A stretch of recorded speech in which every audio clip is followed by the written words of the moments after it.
Story 1, I had a roommate who absolutely refused to buy toilet paper. After weeks of her stealing ours, the other three of us started hiding it so she would be forced to buy her own. Instead, she started taking heaps of napkins from restaurants and stealing rolls of our paper towels. One night, we all went out to dinner, came home, and the entire basement was flooded because she backed up the toilet with God only knows how much shit that shouldn't ever be flushed. That, and she would keep piles of old food laying around her room, never did laundry, and most disgusting human being I've ever met. Story 2, got a bottle of Johnny Walker Blue for my birthday from a friend. I went out of town. Roommate proceeds to drink half the bottle and then fill it up with water like I wouldn't notice, and then had the audacity to lie about it and continues to till this day. I do believe he doesn't remember, though. He got laid off after getting a DUI, proceeded to drink himself stupid for 8 months, and was eventually taking our rent money to pay his car bill. Didn't realize till we had an eviction notice. Forced him to get his parents to pay for our 3 months of rent he didn't pay, but I still have an eviction on my record. I have a copy of the notice that says I was not evicted, so wherever I go, I have to show that to future landlords, or when I buy a house so we don't get denied. Story 3, I had to work abroad for 3 months. I came home to discover the bathroom light bulb had blown just after I left. Roomie felt she couldn't change it herself, so called an electrician. Electrician laughed at her and told her she could save a fortune and do it herself. She still hadn't done it by the time I got back. Needless to say, I fixed it in about 5 minutes.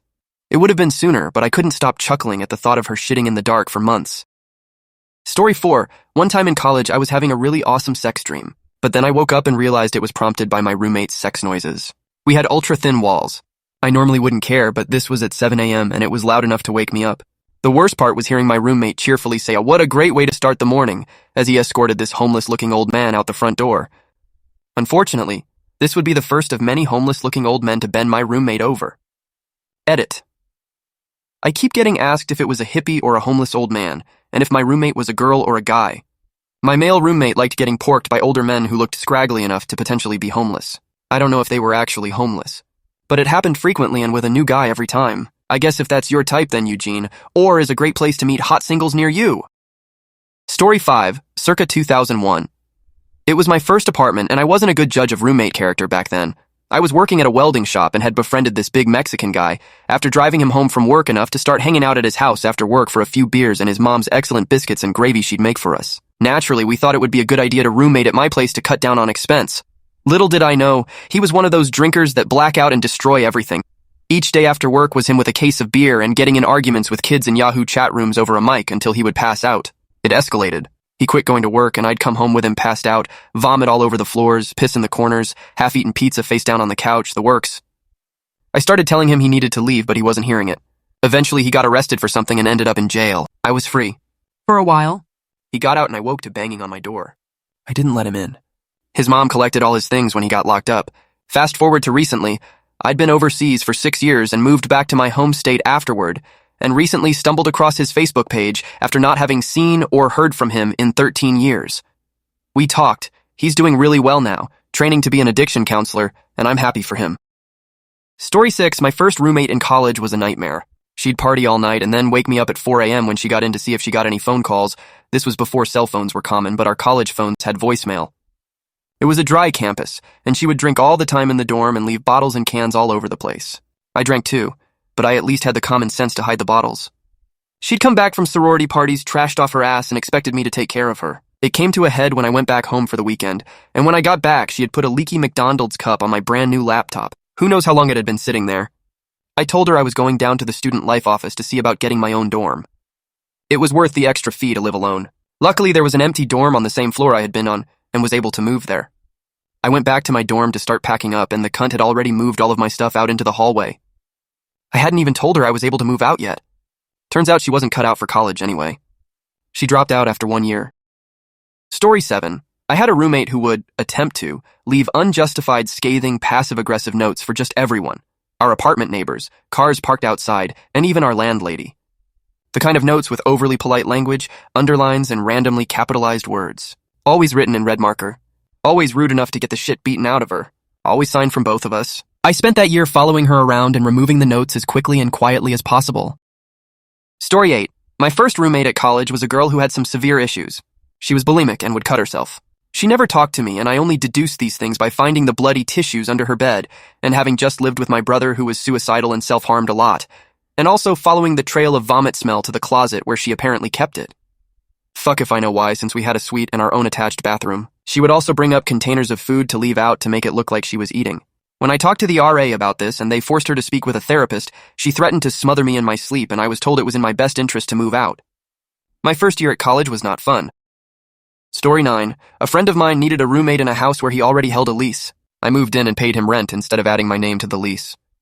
I lived there for about 3 months and it was great. He was always cleaning, literally always. It seemed pretty great until I came home from work one day.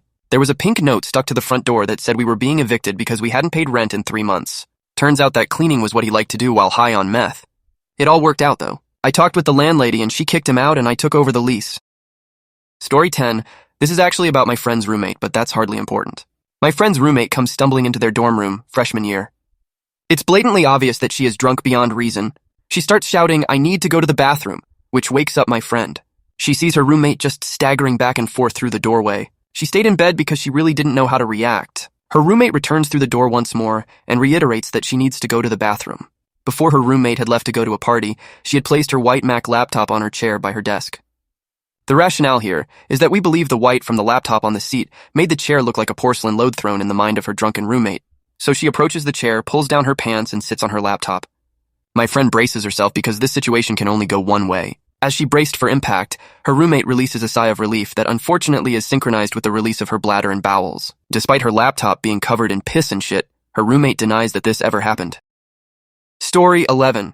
The worst story I have is just really creepy. She was a great roommate, but I couldn't sleep right for a month after. So it's literally the first night we are sleeping in the same room, so things are already a little awkward since we only know each other's names. But night falls and we go to sleep.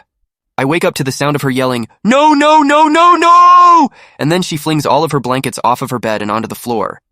At this point I'm freaked out, so I ask if she's okay and she doesn't reply. Instead, she sits up and looks around, sees the window and kind of whispers, "Not the window." Then she stands up and walks to the window. At this point, I realize she must be sleepwalking or crazy. She gets to the window, grabs the lock with both hands, and is locking and unlocking the window over and over again while whispering to herself. She never opened it, but after about 3 minutes of that, she lets go and says, "That'll do," and then starts walking back to her bed. But when she was passing by my bed, she stopped and turned to face me. Then she just stood there asleep, I hope, staring at me for a good 2 minutes. Then she started whispering to herself again, walked past her bed to the door, dragged her hand down the middle of it, turned around and walked to her bed and went back to sleep.